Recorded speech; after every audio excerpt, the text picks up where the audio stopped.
What's up, everyone? Happy Friday and welcome to the game on PAX 8 Live. Today I'm coming to you from our mini studio, live in our Denver office. Super excited to be here. We have a really great show for you planned today. We're going to have Merill Fernando join us a little bit later. In fact, we've shortened the news segment to have maximum time to nerd out on Microsoft identity and security. Before we get started, don't forget the housekeeping. Like, share, subscribe. Make sure you interact with us on YouTube, youtube.com/PAX8Cloud. That's going to run you through YouTube chat, which we can put right up here on the screen. Make sure to interact, ask questions. We are full steam ahead for Beyond. It takes up more and more of my calendar every week as we put the final pieces together. We're building out the Sky Laser. It's all coming. We're getting ready for it. So don't forget to get those tickets, get your spot, because we are about out of those, is what I heard from Jen. So don't forget to get in. And with that, let's jump straight into the news.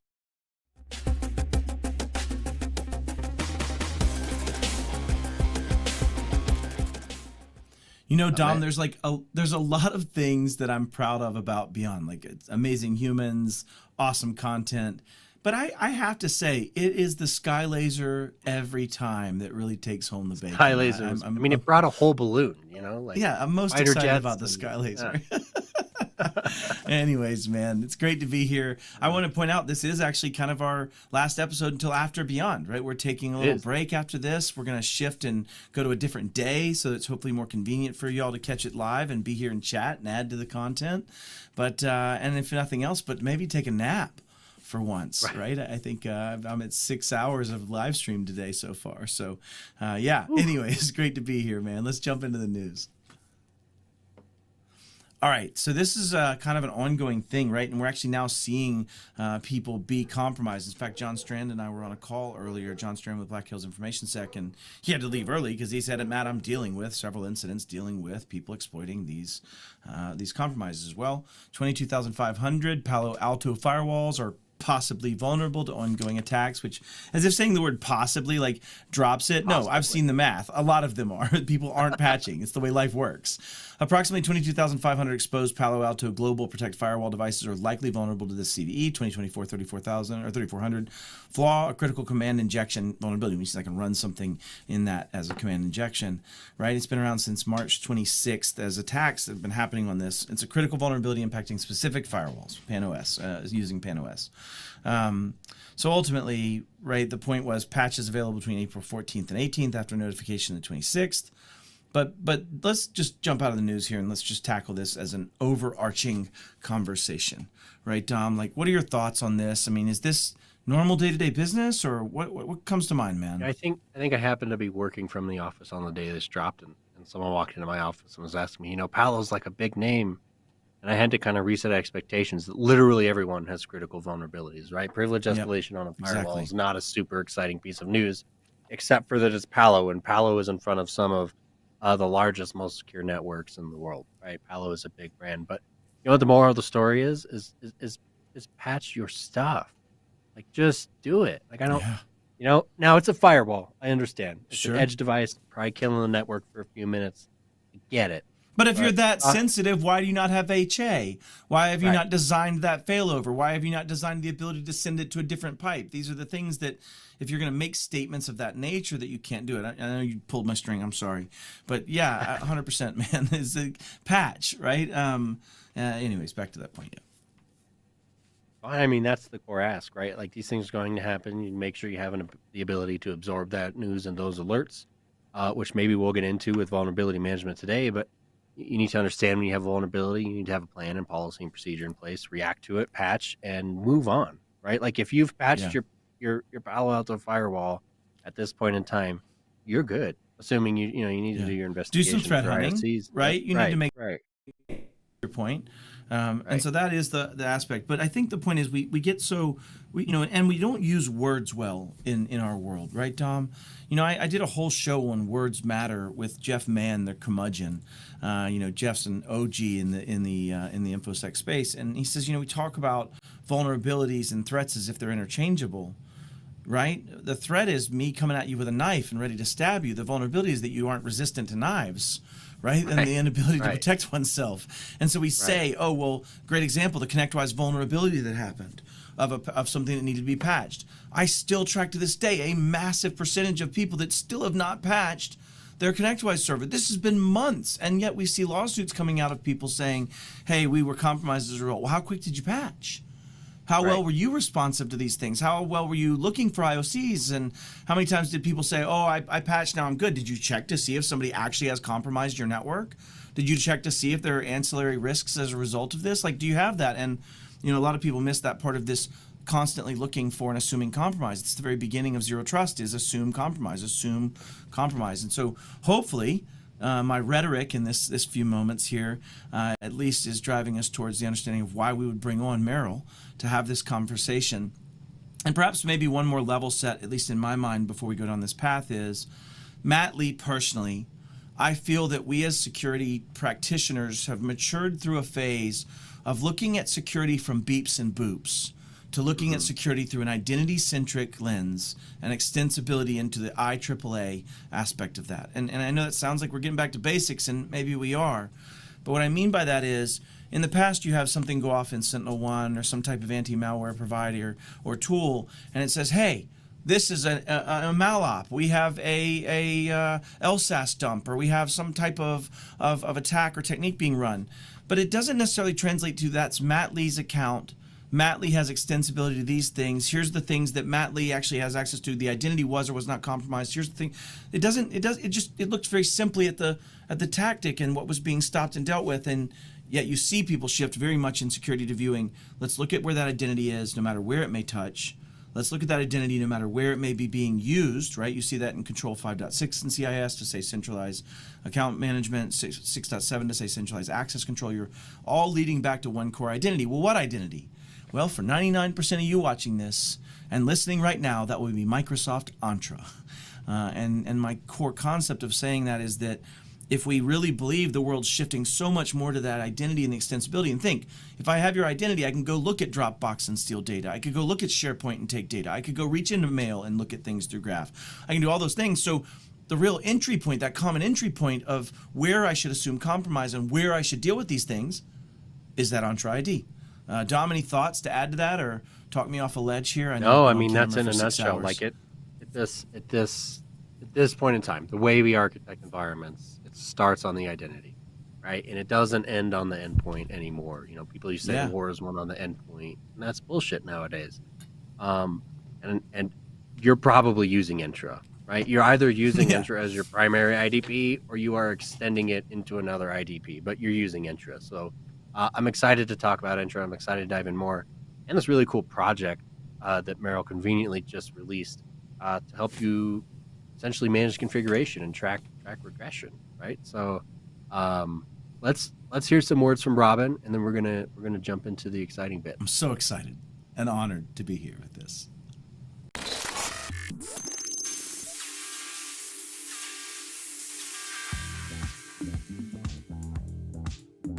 Does the word Midnight Blizzard, Nobelium, or APT29 mean anything to you?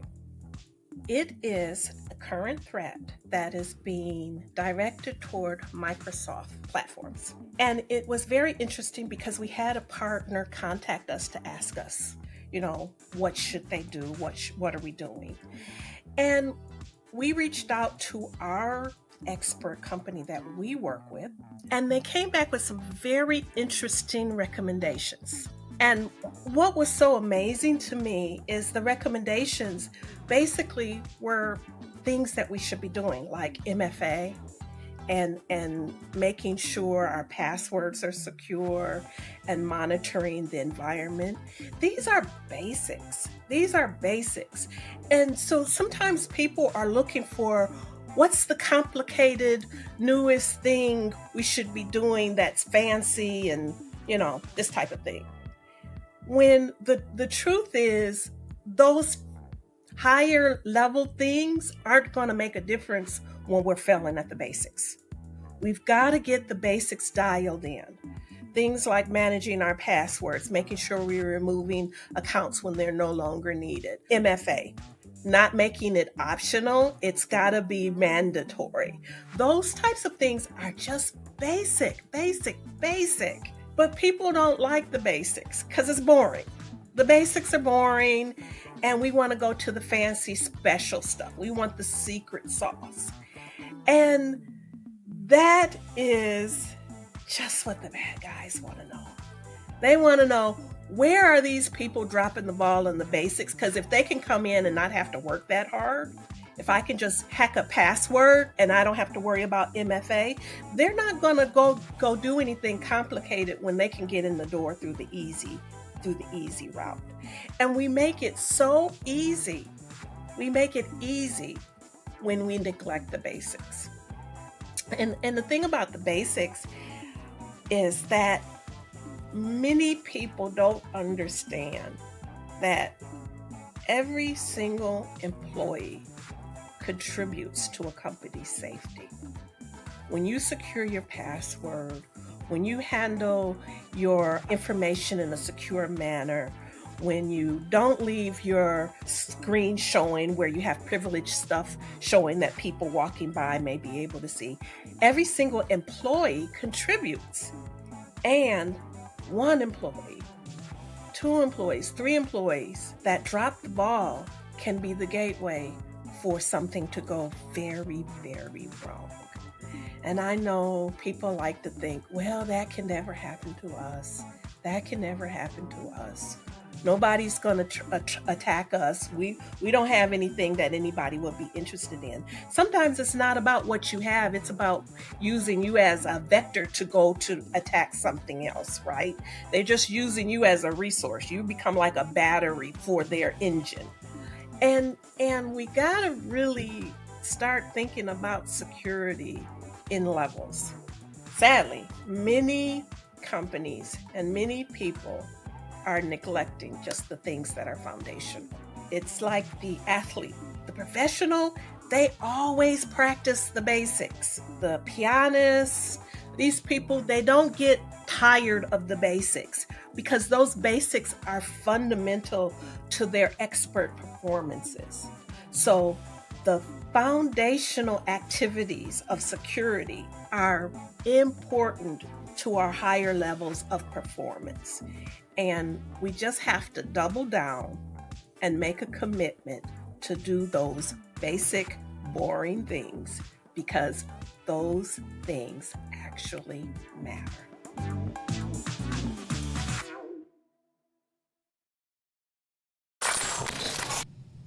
You know, Dom, if the world listened to Robin Harris, Job would be done.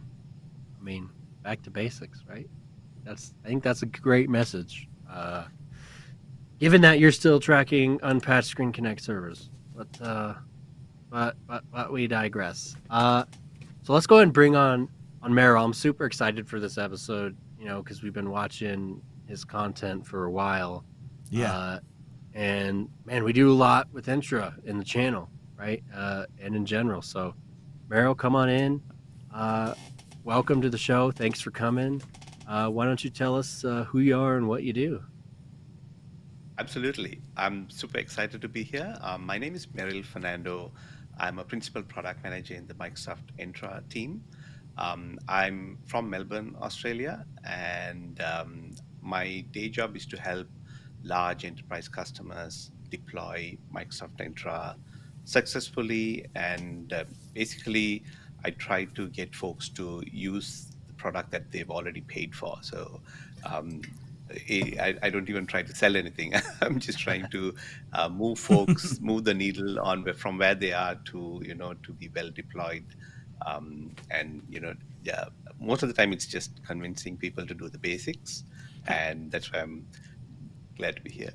I'm going to throw a wrench in this real quick. Merill, you touched on something. You're most of the time, most of your most success is taking people and helping them use something they already have, right? And implement things in the way they already have. How much of your job is education, of just straight up teaching people the gaps and the things they can do? I mean, in my role, it's like 80% of it is just pointing to the docs half the time is like, yep, here's the doc, and this is what you need to follow. Is that Or the pointing to like, RTFM situation for people playing at home? At least is the yeah. I digress. With enterprises we do get some of like all those curveball things, but a lot of the time it's stuff that's in the docs that we need to do. Yeah, totally. Yeah. So yeah, and you asked about how percentage of my time. So actually, I spend like around 30% of my time is keeping up to date on new things. I mean, for lots of folks, you go out to the docs or the blog posts and read stuff, but most of the things that I'm working on is like new features we're building. There aren't any docs or anything to go look at, Sure. or ask ChatGPT or Copilot about, because we don't have any docs for that they've been trained on yet.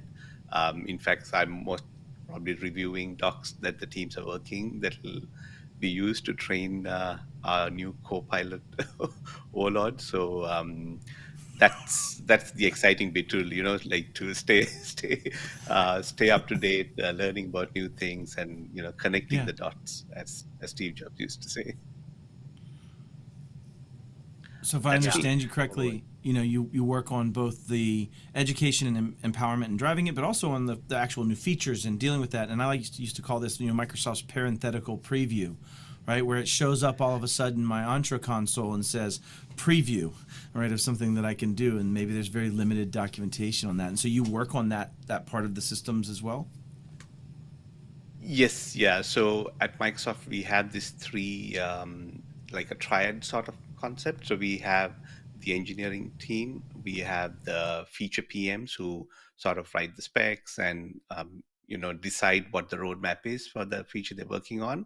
And then from my side, we are like the customer experience, so product manager. So we actually work with customers and then take that feedback into the product that we are working with. So I like Alex Simmons, our CVP for Microsoft Entra. He one of his ethos is he wants Microsoft Entra to be the most customer connected product at Microsoft. And sort of he's always on Twitter, and he like, I'm amazed, like he'll reply to like very technical things that people ask, and like I don't really know how he has the time to be at Stay that that high technical. level, but Yeah. then also and be technical. Like he's amazing. So yeah, and like my team existing is for that reason, to be able to come here and talk on podcasts like this about Microsoft Entra as well. So it's a very exciting, I love this role. I mean, That's awesome. I think there's a few different places we should take this conversation, but we opened the show just talking about how identity is really at the center of modern security. When you're in the modern workplace, when you're in a cloud native environment, we don't have the castle mode. I don't even have the Palo Alto firewall I need to patch anymore, right? But you know, it's I think we've struggled in a lot of ways, especially in the SMB space, to apply that, right? To make identity that modern security environment. I think Entra's gotten us a long way, but what has your take been working with enterprises or any customer on how are they embracing that change? it is a challenge for folks who come from the old sort of the networking mindset still. So even though they've moved workloads to the cloud, they're still sort of thinking of, okay, the network is the place to be in, and I'll secure it. And I think in the recent few weeks, we've sort of realized, that's not really a great place to be in. And it's a thing that we always know, right? We always talk about zero trust, but it's not just one product you install and then you suddenly have zero trust. It's something you'll need to apply across the board for your philosophy, and that's the challenge with a lot of folks. Even though even though they buy into identity as a control plane, they still don't want to let go of having those networking and like things they've been used to growing up in their career, sticking to that as sort of the fallback. I'm not saying it's not needed. It's definitely like you need to layer all of this in, but truly moving to identity as the control plane is going to be like it's going to become more and more pronounced. And we have lots of new services coming up. So I'm really excited. If you look at the um, the family of products that we have, Sure. we are bringing in the new global secure access, SSE workloads, Yep. and it's going to completely like this. It's a unique offering that Entra has because we have sort of the device side of the capability. You know about the device, you know about the network level access, and you Yep. know about the identity of the user. And sort of Entra gives you this one like a conditional access policy engine where you can bring all of that into together. And it's a sort of very unique thing where like just with some just simple settings, an admin can decide how they want to apply their business policies for Yeah. their for to protect their identity and then protect the apps, right? And that's why the name Entra comes in as well. It's sort of you enter in through The this front front door. door Yeah. and Yeah. you're going to access the applications, right? And that's the concept. I like that There's, name. People hate the I used to rename, make but a yeah, lot of fun of Microsoft for the constant name changes. Like, what is it called? But I will say, when Intra and Purview and Defender all got settled on, I was like, okay, this kind of makes sense. So I just want to say, I hope this name sticks, and I can understand. I can wrap my head around the current naming scheme. So let's keep this one around for a while. I But it want to was add a definitely cool a running joke. distinction of something you said too, Merill. When you're talking about the power of knowing the device, knowing the conditions of access, let's call it maybe conditional access, and knowing those things at a context level that's that high, there's a real world example of this. I locked myself out of my Microsoft admin account. And I did this by me testing a man-in-the-middle attack or an AITM using EvilGenix against my admin user that had FIDO as a default protocol for CA. And what happened was, because it was FIDO, it failed the handshake. Defender for Business, Defender for Cloud understood I wasn't coming from that device. I was coming from an in-the-middle attack. The conditional access failed. It triggered the policies. My device, my user were all compromised and marked as not usable. And that's only possible with that much contextual awareness. And I think that's the point that you're really getting to, is this context plane meeting the control plane.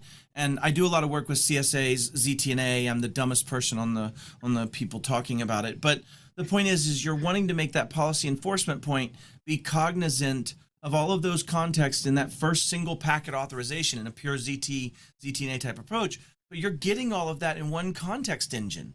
To your point, Merill, I just wanted to make sure that point was landed, that it's possible, and how Matt locked himself out and being stupid. Break glass account. Yeah. And yeah, that's the exciting part. Like it's they're all going to GA this year. We announced it. We went into public preview late last year, and this is the first time we are like having 5 new products, like all interrelated, all launching, in this year. So it's a very exciting year. And next week is very exciting as well. At the RSA conference, we are going to be making a lot of announcements as well. So it's going to be a busy week. And You're not going to drop really any of excited those about right it. now, are you? You wouldn't tell us some maybe freebie previews? No getting anybody in trouble? Okay, never mind. I tease. I would get in trouble. I know you would. I tease. I'll see you there. I'll be there as well. Awesome. So, the one thing that I think you had a slide deck kind of at least maybe helping people understand what we're talking about here, some of this, context around CA. Can we go to that? Yeah, let's take a look at it. Yeah, so for me, like as part of my day job, one of the things I work or deal with and help lots of customers is just rolling out MFA. And one of the things we do recommend everyone to do is deploy MFA everywhere. So it's not just MFA when you're coming in over the internet, it's MFA whether even if you're in your network, even if you're inside a trusted network or a known device, just deploy MFA everywhere. And that is a challenge for lots of folks. And like we are trying to make that easier, giving a lot more options for folks to move ahead. And that's sort of, if it's a number, if it's the only takeaway you get, it's about just deploy MFA and do it everywhere. Don't sort of make a lot of exclusions and Yeah. scope out networks and so on. There is that the learning curve to get people on board, get the help desk on board on how to help others, troubleshoot. Usually, sort of, how do you give them the new MFA token when the new MFA options if they lose their phone or they get a new phone over Sure. the Christmas period and they just sort of remove the Authenticate app and lose access to their account. But it's sort of like a thing you learn, right? After you do it once, okay, I need to set up the new phone with the authenticator while I still have the old phone, and then after that, you're good to go. But I'm excited about a lot of things coming in, especially things like passkeys, and the whole world looking to move off passwords to passkey. We now have Apple on board as well, and that's what I thought would be good to Verified discuss. And credentials, right? The portable yes, credentials and that verified aspect of it IDs. is just Yeah. amazing. Verified IDs, yeah, it's fantastic things Yes, coming in yeah. that regard. So deploying MFA is like the best thing is sort of like the number one thing you do. I like in the Australian we have the ACSC. They're a bit like the NIST in the US. Yep. In Australia, we Mhm. have the ACSC. They define these MFA maturity levels. So level 1, 2, and level 3. And they sort of guide customers to realize, where they are at their current maturity level. And their first rule is if you're not deploying MFA everywhere, so regardless of whether you're coming in over the local network on a known device or you're coming in from the office, you have to do MFA, right? And that is maturity level 1. If you're not doing that, you're at maturity level 0. So it sort of gives a clear guidance for folks on where they stand, where the organization stands in the plane of MFA. And yeah, so that's the first level, to have MFA everywhere.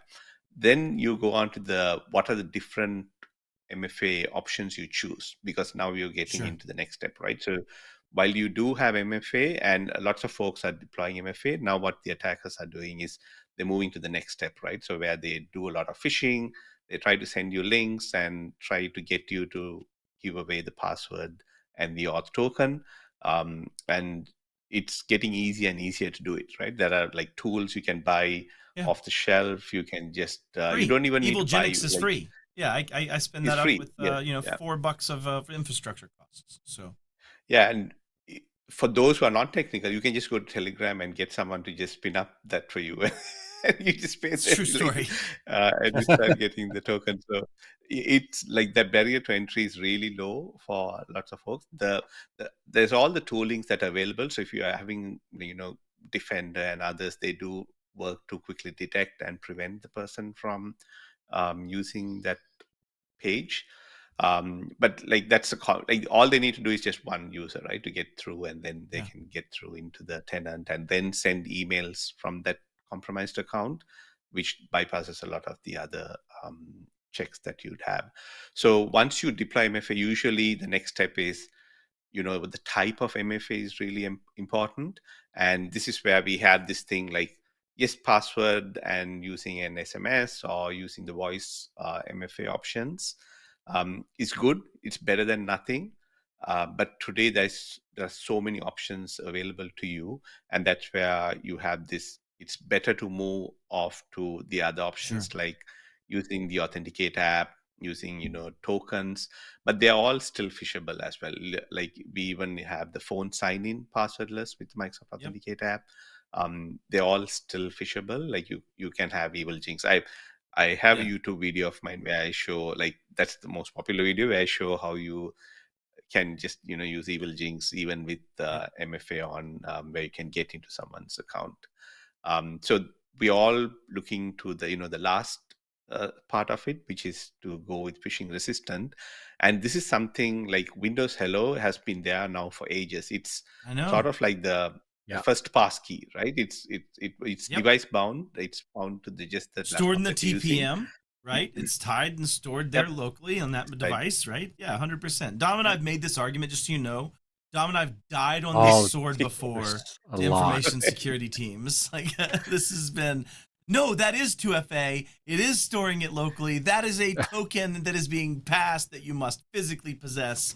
Anyways, I'll get off my soapbox here. Yes, Yes, preach no, it. I've had to work with folks as well. Like even in Australia, the ACAC define, and they even share Hello for Business as one of the maturity levels to go with. But I still have conversations with folks who are like, oh, but I'm just using a pin in there, and like so they sort of get confused with the experience and think, oh, I'm just typing in a pin or a biometric, it can't be secure. But that's I that's love the it. win, right? Like it is so user friendly, it's so frictionless, and you get phishing resistant. And Yeah. almost everyone has every enterprise laptop is capable of doing a hell of a business sign-in, right? That's been a requirement for a while for all enterprise Well, and laptops. part of Windows So you 11 have all the requiring TPM 2.0, Yep. right? For that whole purpose, is that it has the capability to store these in that secure way. So yeah. Great. Absolutely. And so that's like when you talk of cost and deploying FIDO2 and buying keys for everyone, this sort of gets you in. It gives you like a free option to get to phishing resistant. Like in Australia, it's the maturity level 3, and like your one of your biggest attack surfaces, like which is on the Windows desktop, can be easily fixed with this. And with conditional access, you can even start enforcing it. So before the support for authentication strength in conditional access, it Yep. was like an opt-in. So Yep. users could always like You could go still back to typing the downgrade your password. security Right. easily, right? You could still say, I'll use a weaker Yes. protocol. Yeah, yeah. Correct. Yeah. And so the auth strength lets you do it. And if your organization is not having even one policy and is targeting at least the IT team to enforce Hello for Business, like that's one of my recommendations, is to start living that life yourself today, where you can do the MFA for your accounts, and then you can slowly expand that. So it's always and we have this thing about passwordless, where Yeah. when we do our workshops, it's a journey. It's not something you just click on one day and you're Explain done. passwordless to people. Let's just pretend like Yes. explain it like they're 5. Help people understand what is passwordless. So people have been using it, right? Like ever since iPhone 6 and later, right? We use Face ID, we use Touch ID. That's basically passwordless, right? If you start up the device, you need to give in a PIN, right? Or if you have a long password, you type that Sure. in. So that's where you type the password in. That requires a password. So you bootstrap with that. But then every time you unlock the phone, you actually doing a passwordless sign in to unlock your phone, right? No one else can sign in. You either need to use your fingerprint. You can even fall back to a PIN and type in the PIN, but then you're not having to type in that, right? So passwordless at Microsoft is the same thing. Your account can still have a password attached to it, but you are using a biometric or a simpler PIN. And the key is it is not something that is synced to the backend. So Microsoft on the Correct. Entra side, we don't store any biometrics about a person.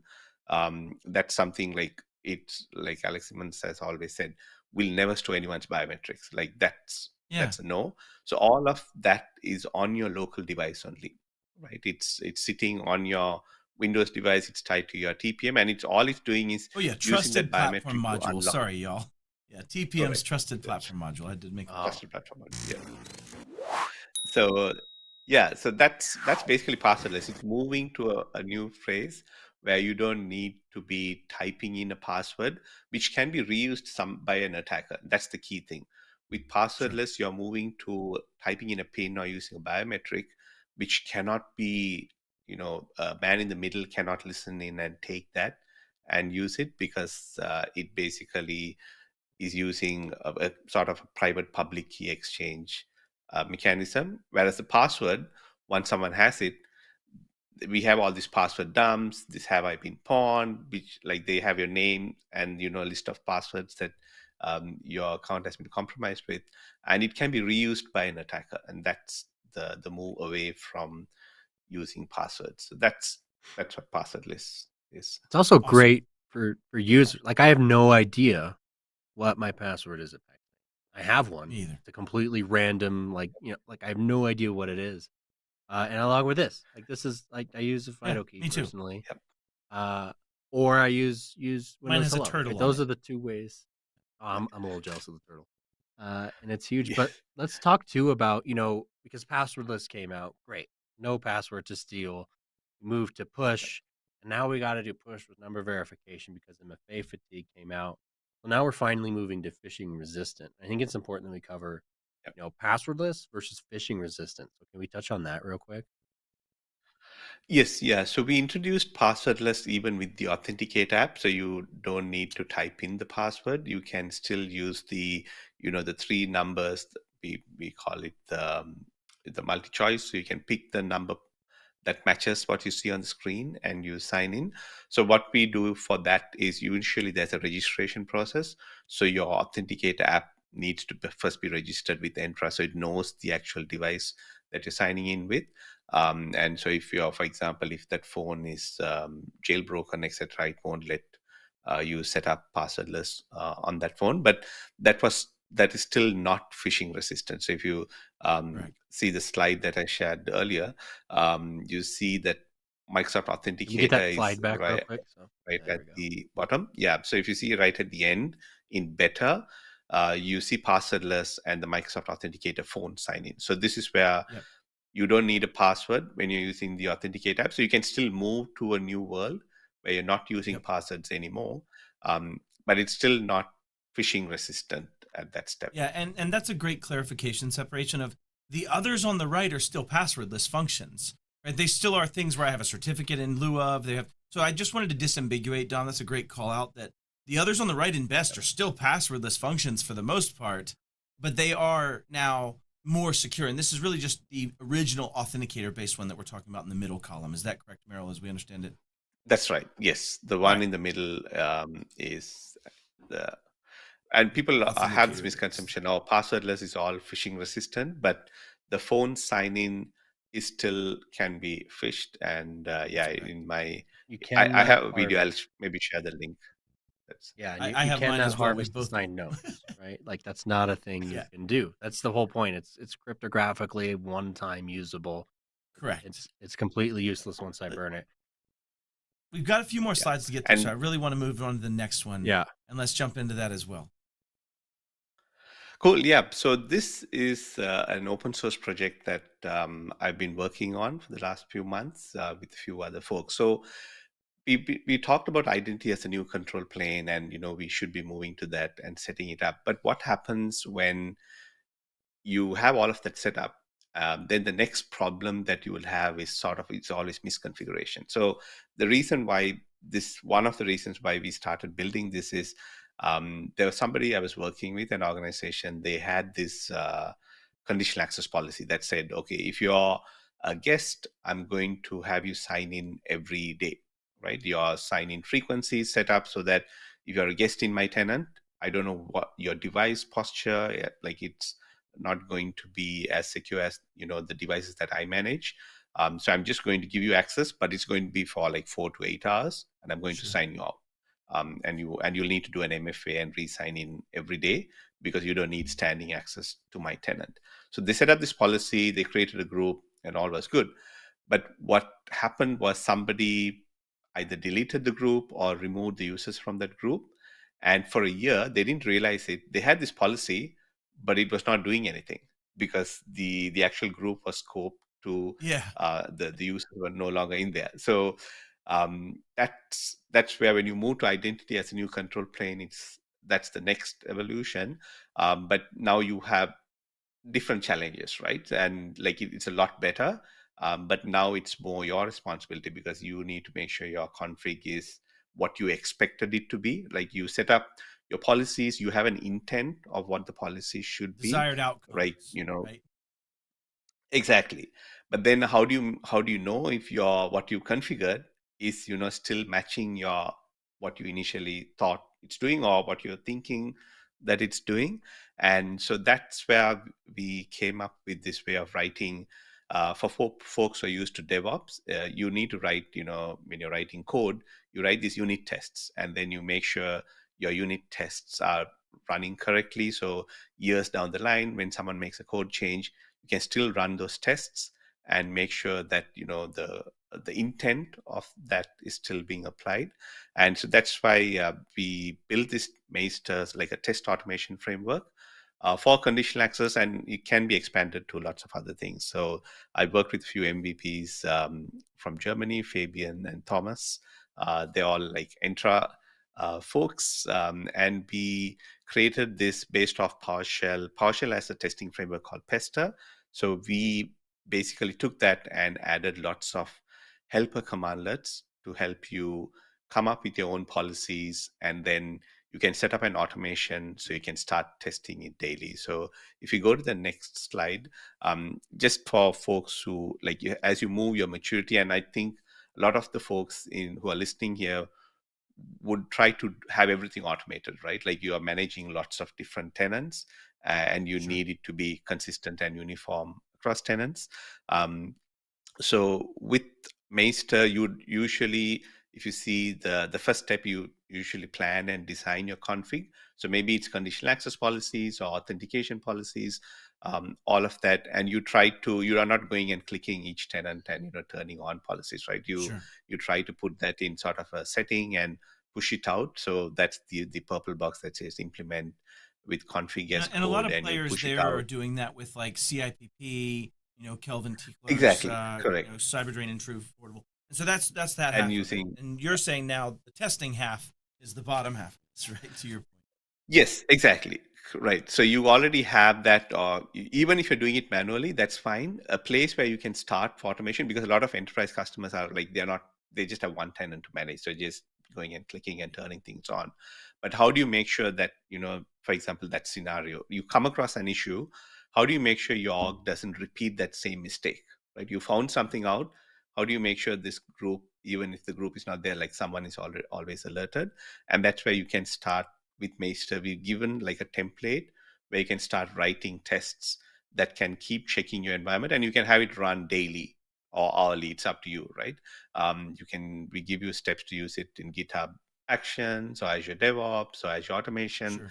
You can set it up and then have it run maybe daily, and then look for what's happened. And it's not just config and drift changes. It is also things like your intent.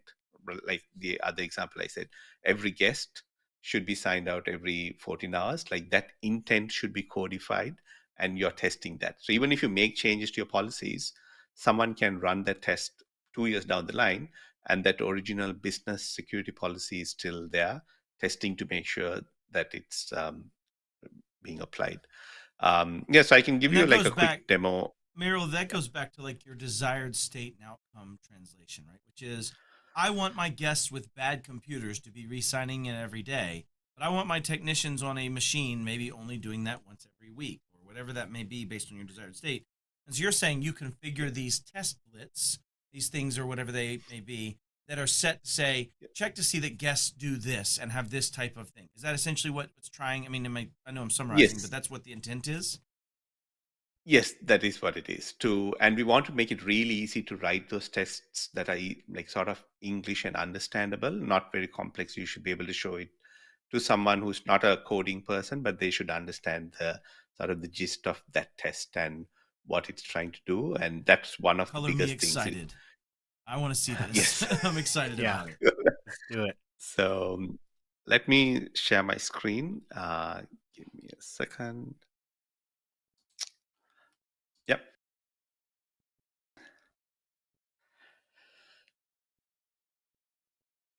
Cool. There we go.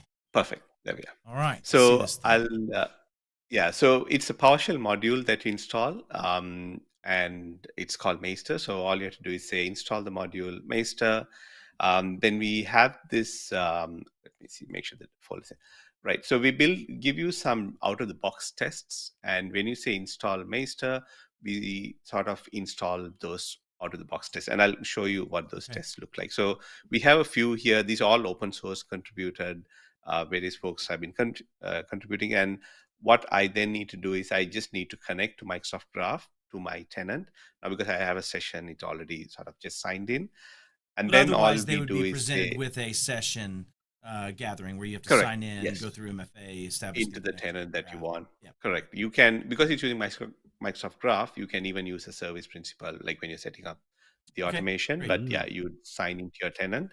But now I'm already signed in. So if you see like this is my tenant that I'm already signed in. So it's sort of using that existing context. And then I have all these tests. So all I do is say invoke Maester, which is running those tests. Thank you for the art, by the way. I appreciate that. I don't know if I could have lived without my drawing to start this off. As the art. Yes. Yeah. So it runs through a bit different set of policies. Now we give you a lot of out of the box tests. Yeah, like But temporary the main access, motivation voice state. Yeah, this is amazing. Sorry. Yes, yeah. So one of the MVPs, Thomas, who I work with, he already built this Entra ID security config analyzer with lots of rules, which maps to the MITRE framework. Yeah. And then we took that, and he had set it up to work with logic apps. So what we did is we took that and packaged it in here as well. So the goal was within 5 minutes, I was able to install it, run it, and get an assessment about my tenant.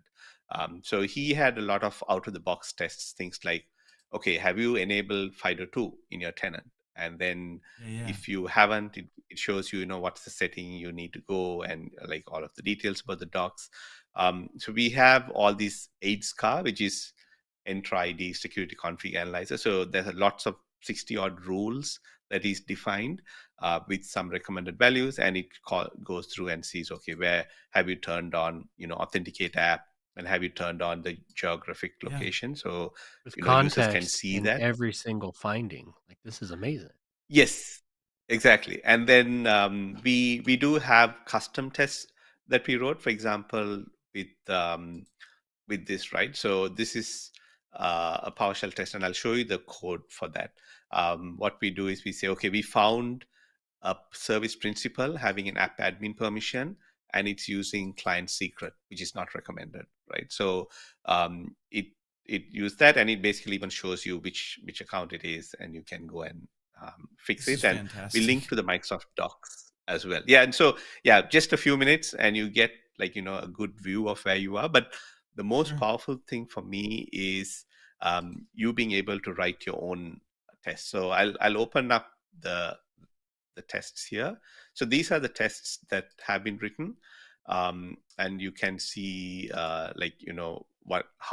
some of these tests look. But the key thing here is you can write your custom tests. And I think let's switch back to the slide. Thank you for signing the other code, though. I just want to take that second to say thank you signing for the win. Your PowerShell. Love you. So yes.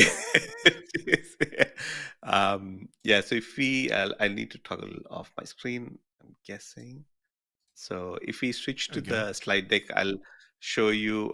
We'll skip that one. I'll come back to that later. If we can go to here, right? So this is sort of one of the reasons why we wanted to build it. So if you look at this, for your conditional access policies, you can write your what if test. So this is what I was talking about earlier, writing the intent. So here what it's saying is, if you go to the previous one, sorry, I think moved off. Yeah. So if you read through it, it says, okay, this is contour source conditional access, one of their policies. SharePoint requires MFA. So that's the intent. They put that in. SharePoint should require MFA.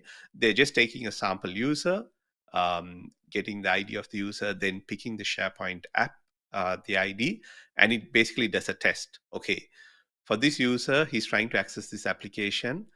He should be enforced for MFA, right? A really simple test. Sure. Now that intent is coded, and you can now keep running it every day. You can even run it against multiple users or even all the users in your tenant. So this could be for critical users, right? If you wanted to track some certain criticality or critical apps, or maybe things that you've exposed that might have a higher potential for abuse, things of that nature, you could write these custom codified checks, right? It's kind of absolutely. Start with what you what's really important to you, right? You have this group that should be there, and you write this test. And the key with this is people are one of the first things people ask me is why didn't you reuse DSC? We have the desired state config, and to do that, we wanted it to be really readable and usable, right? To maintain and understand. So this, if you read through it, it's sort of self-explanatory for someone who's reading it. It's grant controls, built-in controls should contain MFA.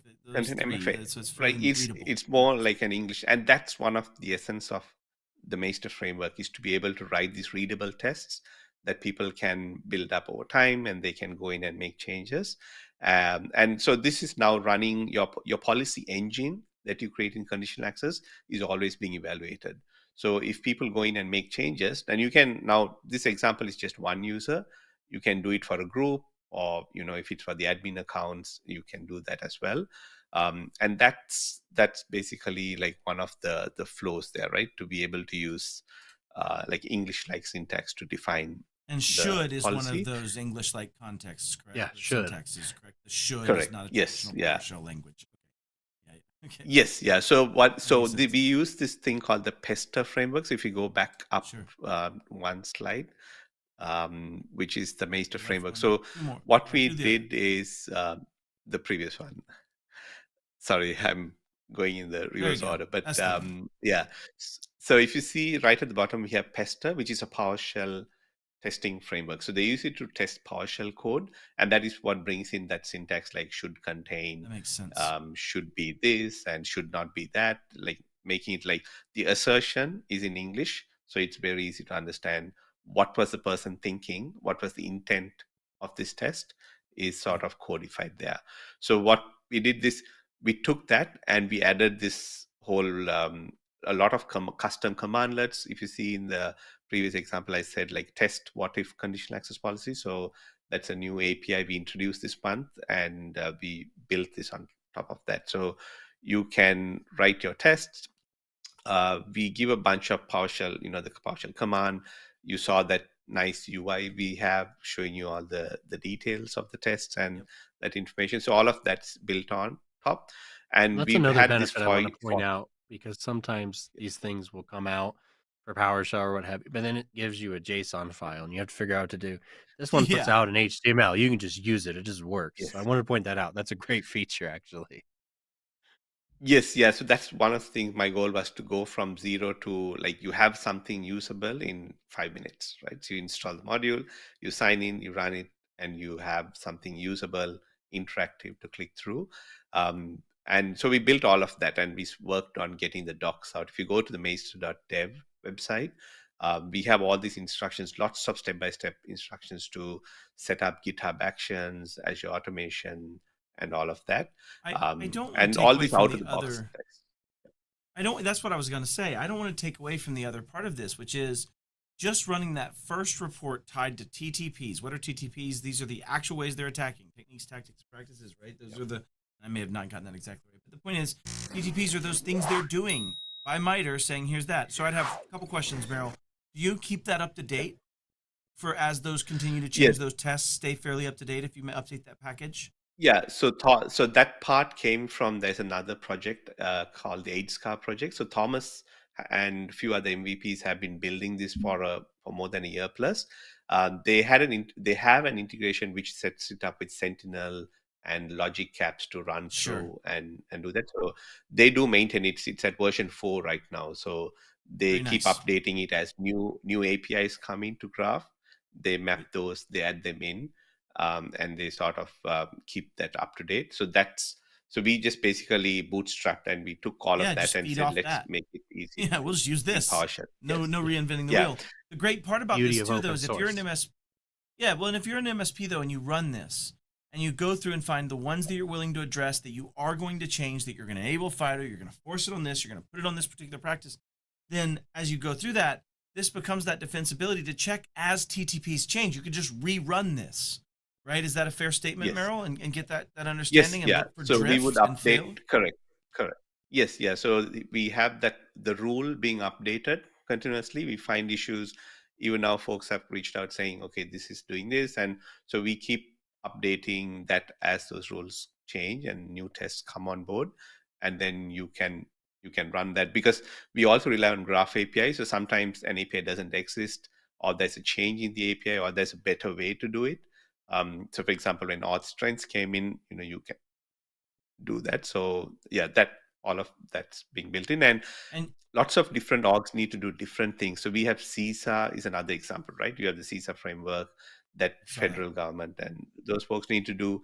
In Australia, we have our own thing. And so this gives sort of a common way to run different things. So someone started contributing the CISA tests in I Maester saw that in your format. directory structure. So yes, yeah. So we just got like 4 tests they added. You can even use the existing CISA, plug it because it's all PowerShell, right? You can even plug that in, write the tests, and still be having all of that automated. But you can bring it in with not just CISA. You can have your own custom tests in there as well. So that's Yes. where this is powerful. We want you to write your own, org specific business rules and codify them. Do you currently It's about have going to the next step. Do you currently have tests structured that will let me say all users are enforced to use FIDO tokens, or all users for this application? Do you have some custom made ones that help people walk down that journey pretty easily to passkeys and passwordless, phishing resistant Yes, yeah. So passwordless? it's about giving examples. We have a few outlined in our docs that show, the types of custom tests you can write, and we are expanding Gotcha. that. That particular use case you said is actually there as a test in the AIDS car. One of the tests is, have you, do you enable this MFA for all, is the policy enabled or not? Um, Right. and like that's one of those tests that they've written. But yeah, that's because as we move to identity as a control plane, you're putting everything in this new place, right? But how do you know what you're setting to? What's the state? What's the health of your Yep. settings today, right? Yeah. And this is a way I to start to codifying and testing it. And I think as you think about maturity models, they don't just stop at this maturity of the type of MFA I'm using, because you may say that there's different types of applications that I might add additional things to. There's different applications that are less risky that I may not.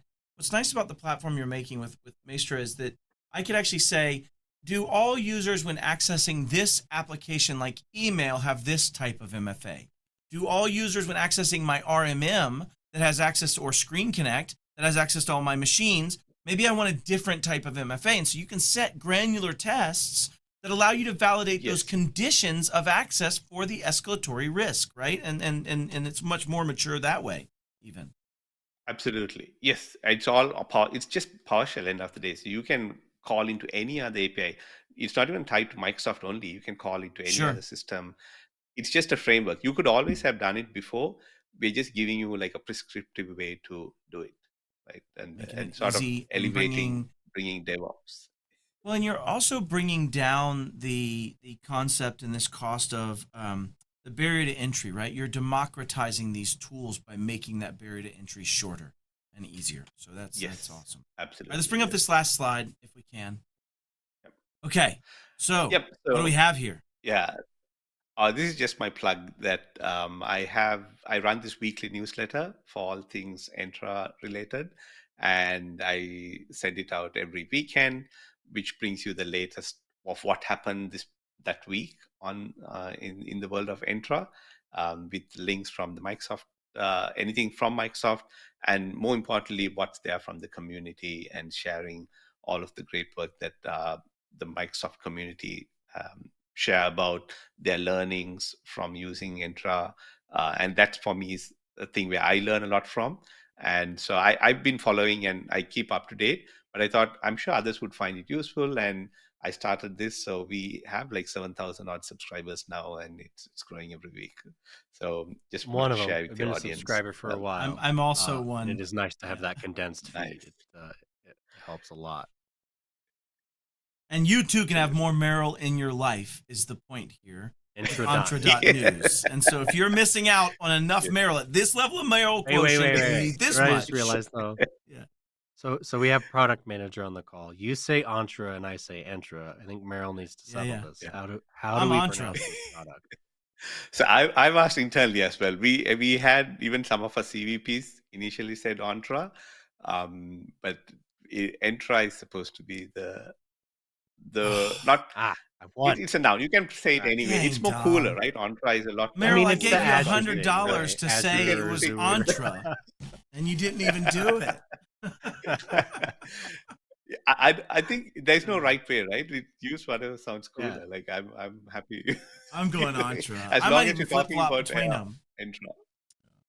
Well, I can't thank you enough for having you here, Meryl. You're just I've gotten to work with you in a past life and now also in this situation, and you're doing good things, helping us raise the tide, and really helping people understand the power of what's in their hands right now. The things that can be done if you just do the basics and care about it and do it with intention. And most importantly, if you test. CI/CD is all about continuous development and understanding and testing and regression and checking. And I think it's just a much more mature way to see the world, Merill, and I appreciate all you're doing. So thank you.